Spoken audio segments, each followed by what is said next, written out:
ఒంటరితనం అంటే ఎవ్వరు లేకపోవడం కాదు.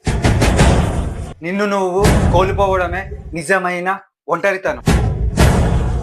ఒంటరితనం మనల్ని బలహీనులుగా చెయ్యదు. మనల్ని మనకే పరిచయం చేస్తుంది. హాయ్, హలో, నమస్తే, వడక్కం. మీరు వింటున్నారు మనసుతో మాట్లాడే మాట.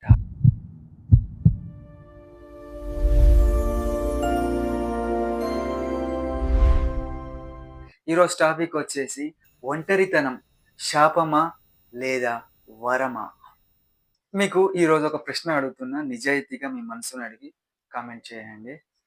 ఒంటరిగా ఉండడం మీకు భయమా?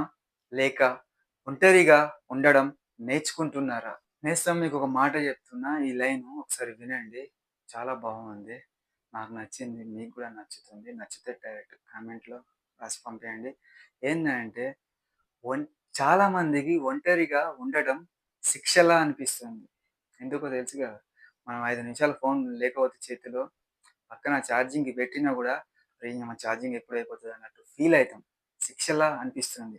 కానీ కొన్నిసార్లు ఒంటరితనం మన జీవితానికి గురువులా గూడా మారుతుంది. ఎందుకు చెప్పండి? ఫోన్ ఛార్జింగ్‌కి పెట్టేసాం. మనం ఏదో చేస్తాం, ఏదో సడెన్‌గా మన మైండ్‌కి ఏదో ఒక ఐడియా వచ్చేస్తది. మనం ఏం చేస్తాం?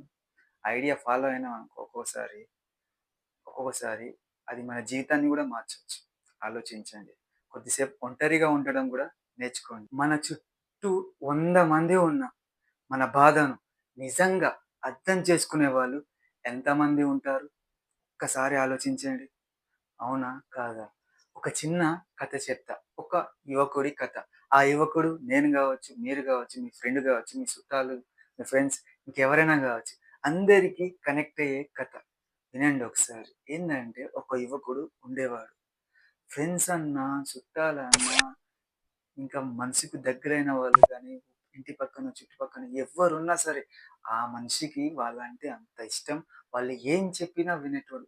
వాళ్ళు ఎటు పొమ్మంటే అటు, ఏం చేయమంటే అటు అంత మంచిగా ఉండేటోడు. కానీ ఒకరోజు అతనికి ఒక చిన్న కష్టం వచ్చింది. ఆ కష్టం వచ్చిందని వాళ్ళ ఫ్రెండ్స్‌కి ఫోన్ చేసి అడిగితే వస్ దూరం అయిపోయారు. అదే బంధుమిత్రులకు ఫోన్ చేసి అడిగితే వాళ్ళు గూడా దూరం అయిపోయారు. ఇతను ఇంతమందిని నమ్మాడు. ఇంతమందికి హెల్ప్ చేశాడు. ఇతనికి లాస్ట్‌కి మిగిలిందేంది? ఒకసారి ఆలోచించండి. ఒంటరితనం. ఒంటరితనం అంటే తప్పు గాదు. అది ఎలాగో చెప్తా వినండి. అతనేం జేసిండు? బాధపడి అందరి గురించి ఆలోచించి మిగిలిందేంది అతనికి? ఒక నిశ్శబ్ద గది, అందులో చీకటి, చీకటిలో ఒక కిటికీ. తర్వాత మిగిలింది ఒక మనసు. అవునా? గాదా? ఇతను నేర్చుకున్నాడు. ఏం నేర్చుకున్నాడో తెలుసా? ఒంటరితనం అంటే భయం కాదు. ఒంటరితనం అంటే మనకు ఒక గురువు అని నేర్చుకొని అన్నీ నేర్చుకున్నాడు. మెల్లమెల్లగా. నిజంగానే ఒకసారి మీరు ఆలోచించండి. మన జీవితం మనకు చాలా నేర్పిస్తది. తెలుసా?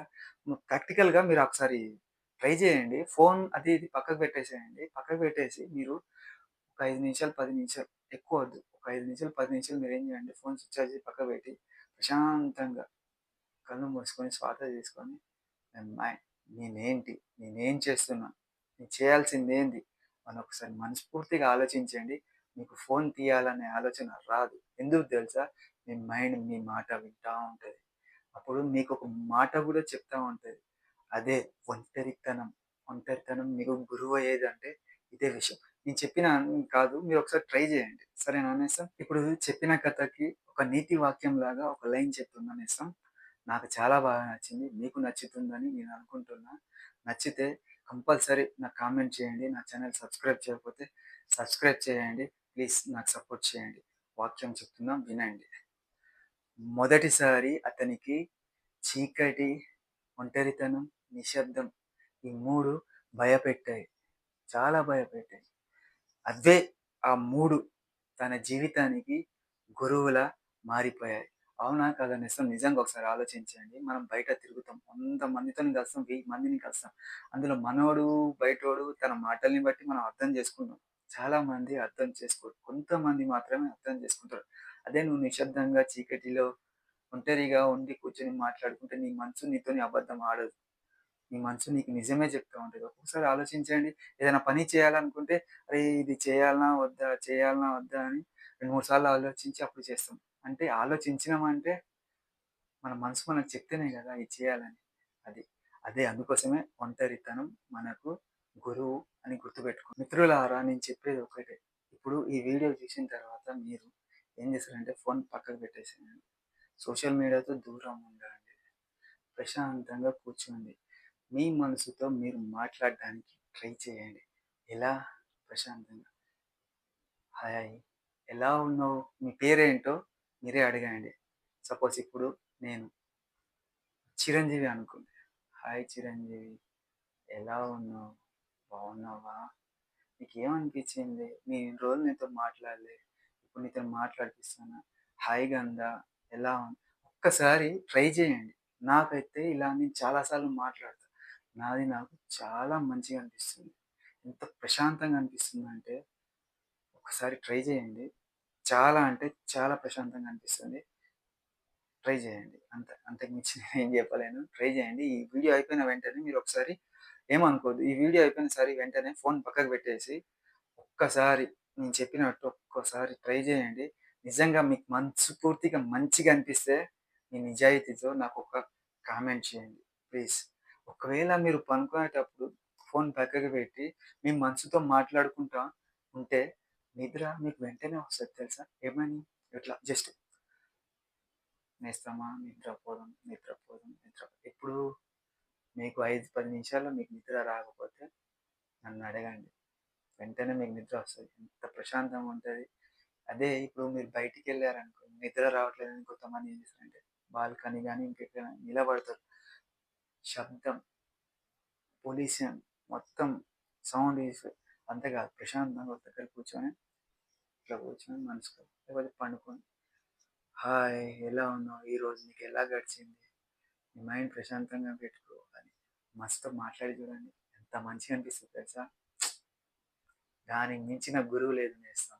ప్రశాంతానికి మించింది. అంటే ఒంటరితనంగా కూర్చొని, ఏ శబ్దం లేకుండా నువ్వు ప్రశాంతంగా కూర్చొని ఒకసారి నీ మనసుతో మాట్లాడి ఆ వైబే వేరు నేస్తం. ఆ ప్రపంచమే వేరు. ఈ ప్రపంచం లాగా కాదు ఆ ప్రపంచం. ఆ ప్రపంచం నీకు రెయిన్‌బో, కలర్‌ఫుల్‌లా కనిపిస్తుంది. ఒక్కసారి ట్రై చేయండి ప్లీజ్. చివరిగా ఒక మాట చెప్పి ముగిస్తాను. ఒంటరిగా నడవడం నేర్చుకున్న మనిషికి దారి తప్పుతుందన్న భయం ఉండదు. ఎందుకంటే తనకు తెలుసు తనతో ప్రపంచం లేకున్నా తన మనసు తనతోనే ఎప్పుడు ఉంటుందని. ఒంటరితనం అంటే ఎవ్వరు లేకపోవడం కాదు. నిన్ను నువ్వు కోల్పోవడమే నిజమైన ఒంటరితనం. నేను చెప్పిన లైన్‌లు మీకు నచ్చినట్టయితే నాకు సపోర్ట్ చేయండి. ఛానెల్ సబ్స్క్రైబ్ చేయకపోతే సబ్స్క్రైబ్ చేయండి. ఇంకా ముందు ముందు చాలా మంచి మంచి విషయాలు మీతో షేర్ చేసుకోవాలనుకుంటున్నా. దయచేసి నన్ను సపోర్ట్ చేయండి. నన్ను కామెంట్ చేయండి. నేను మంచిగా చేస్తున్నానా లేదా? ఇంకా ఎట్లా ఇంప్రూవ్ కావాలి?